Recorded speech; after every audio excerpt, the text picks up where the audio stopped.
Kothamangalam monsoon fest ഞായറാഴ്ച സമാപിക്കും. Thattekad mini സ്വിറ്റ്സർലൻഡിൽ നടക്കുന്ന സമാപന സമ്മേളനം മന്ത്രി അനൂപ് ജേക്കബ് ഉദ്ഘാടനം ചെയ്യും.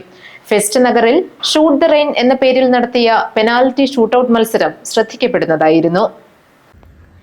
മൺസൂൺ ടൂറിസത്തിൽ കോതമംഗലത്തിന്റെ സാധ്യതകൾ പ്രചരിപ്പിക്കുന്നതിന് ലക്ഷ്യമിട്ടാണ് തട്ടേക്കാട് മിനി സ്വിറ്റ്സർലൻഡ് കേന്ദ്രീകരിച്ച് മൺസൂൺ മാജിക് എന്ന പേരിൽ മൺസൂൺ ഫെസ്റ്റിവൽ നടത്തുന്നത്.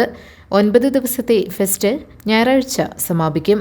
സമാപന സമ്മേളനം മന്ത്രി അനൂപ് ജേക്കബ് ഉദ്ഘാടനം ചെയ്യും.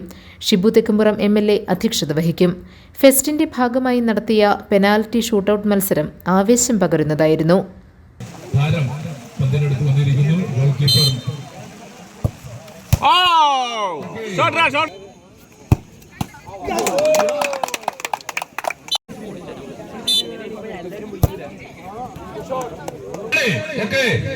ഗംഭീരമായ ക്രിക്കറ്റ് കളിക്കാൻ പോകുകയാണ്. 16 ടീമുകളാണ് മത്സരത്തിൽ പങ്കെടുത്തത്.